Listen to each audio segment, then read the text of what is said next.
আসসালামু আলাইকুম। আজকে রেসিপিতে আপনাদের তৈরি করে দেখাচ্ছি চিকেন পোলাও। খুবই সহজ এবং কম সময়ের মধ্যে এই চিকেন পোলাওটা আপনারা ঝটপট করে রান্না করে নিতে পারবেন। তাহলে চলুন পুরো ভিডিওটি দেখে নিই কীভাবে আমি চিকেন পোলাওটা রান্না করে আপনাদের দেখাই। তো প্রথমে আমি এখানে 2 কাপের মতো বাসমতি চাল নিয়ে নিলাম। এখানে আপনারা পোলাওর চালটাও নিতে পারেন। এখন আমি চালটা ধুয়ে কিছুক্ষণ ভিজিয়ে রাখবো। তো আমি পানি দিয়ে কিছুক্ষণ ভিজিয়ে রাখলাম। এই তো চিকেন পোলাও রান্না করার জন্য আমি এখানে ব্রয়লার চিকেন নিয়েছি। এখানে আমি চিকেনটা কেটে ধুয়ে পরিষ্কার করে নিয়েছি। এখন আমি প্যানে হাফ কাপের মতো তেল দিয়ে দিলাম। এখন এই তেলের ভিতরে আমি দিয়ে দিলাম হাফ কাপ পেঁয়াজ কুচি। এখন তেলের সাথে পেঁয়াজটা ভেজে নিচ্ছি। এখন আমি এর ভিতরে দিয়ে দিব সামান্য কিছু শাহি জিরা আর এক টুকরা জয়ফল, আর দিয়ে দিলাম বড় কালো এলাচ, তেজপাতা, দারচিনি, তারপরে লবঙ্গ, গোলমরিচ, এলাচ, সাদা এলাচ, সব মশলাগুলো দিয়ে এখন আমি পেঁয়াজটা ভেজে নিচ্ছি। এখন আমি এই চিকেনগুলো দিয়ে দিচ্ছি। চিকেনগুলো দিয়ে আমি এই পেঁয়াজের সাথে কিছুক্ষণ ভেজে নিচ্ছি।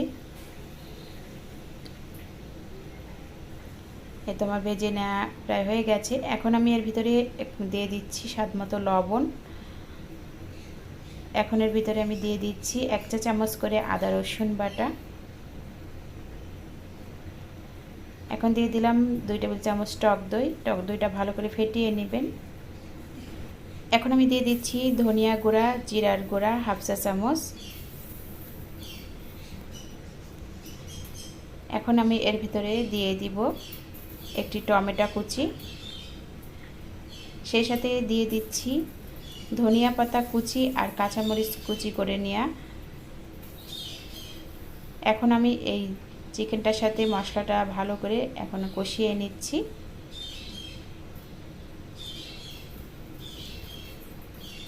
তো ভালো করে মশলাটা এভাবে চিকেনের সাথে কষিয়ে নিতে হবে।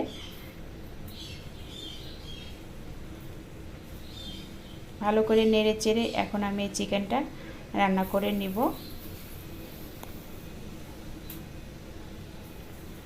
এখন সামান্য একটু লাল মরিচের গুঁড়া দিয়ে দিলাম কালারটা আসার জন্য।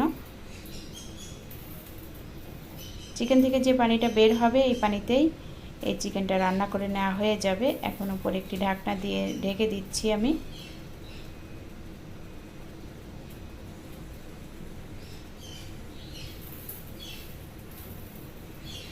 এই তো ঢাকনা দিয়ে ঢেকে আমি কিছুক্ষণ চিকেনটা রান্না করে নিব। এই তো আমার এখানে চিকেনটা রান্না করে নেওয়া হয়ে গেছে। এখন আবার আমি ভালো করে নেড়ে চেড়ে দিচ্ছি। এখন আমি আগে থেকে যে ভিজিয়ে রেখেছিলাম বাসমতি চালটা ওইটা দিয়ে দেব। দিয়ে এখন এই যে ভালো করে চিকেনের সাথে মিশিয়ে নিলাম। নিয়ে এখানে আমি 1 টেবিল চামচের গুঁড়া দুধ দিয়ে দিলাম। আর এখানে আমি 5 কাপের মতো পানি দিয়ে দিলাম। এখন ভালো করে নেড়ে চেড়ে আমি এখন এই যে চিকেন পোলাওটা রান্না করে নিব। এখন উপরে আবার আমি ঢাকনা দিয়ে দিলাম, চুলার আঁচটা মিডিয়ামে রেখে। এই তো আমি এখানে চিকেন পোলাওটা রান্না করে নিলাম। এখন আমি 1 টেবিল চামচ মতো ঘি দিয়ে দিলাম। দিয়ে এখন আমি ভালো করে নেড়ে চেড়ে দিচ্ছি। এই তো দেখুন চিকেন পোলাওটা কত সুন্দর ঝরঝরে হয়েছে। এই তো এভাবে আপনারা খুব সহজেই চিকেন পোলাওটা রান্না করে নিতে পারেন। খেতে কিন্তু অনেক মজার। আজকের এই রেসিপিটি আপনাদের কাছে কেমন লাগলো অবশ্যই কমেন্ট করে জানাবেন। আজকে ভিডিওটি দেখার জন্য সবাইকে অনেক অনেক ধন্যবাদ। সবাই ভালো থাকবেন, সুস্থ থাকবেন। আল্লাহ হাফেজ।